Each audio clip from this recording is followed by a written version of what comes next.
আল্লাহ তাআলা তাদের বেশি পরীক্ষা করেন যাদের তিনি বেশি ভালোবাসেন। যখন তুমি নিজের রক্তের মানুষদের দ্বারা কষ্ট পাও, তখন একবার নবী ইউসুফ আলাইহিস সালামের কথা ভাবো। তিনি আপন ভাইদের দ্বারা প্রতারিত হয়েছিলেন। যখন তোমার বাবা মা তোমার বিরুদ্ধাচরণ করে, তখন নবী ইব্রাহিম আলাইহিস সালামের কথা ভাবো। তার বাবা তাকে আগুনে নিক্ষেপে ভূমিকা রেখেছিল।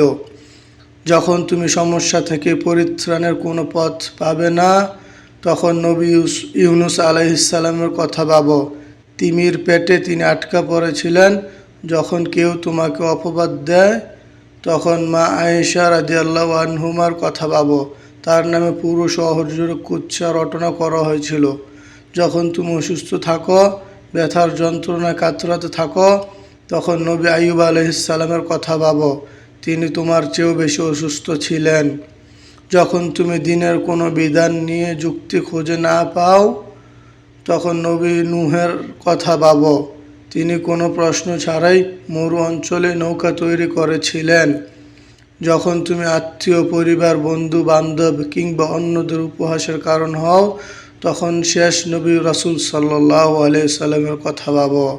রাসূল সাল্লাল্লাহু আলাইহি সাল্লাম বলেছেন, সবচেয়ে কঠিন পরীক্ষা থেকেই সবচেয়ে বড় পুরস্কার আছে। যখন আল্লাহ কাউকে ভালোবাসেন, তিনি তাকে পরীক্ষা করেন, এবং যে পরীক্ষাগুলো মেনে নেয় সে আল্লাহর সন্তুষ্টি অর্জন করে, আর যে অভিযোগ করে সে ক্রোধের পাত্র হয়। ও আল্লাহ, তোমাকে মনে জিকির করার, তোমার প্রতি কৃতজ্ঞ হওয়ার এবং তোমার ইবাদত করার তৌফিক দান করো আমাদের সবাইকে, যেভাবে তুমি সন্তুষ্ট হও।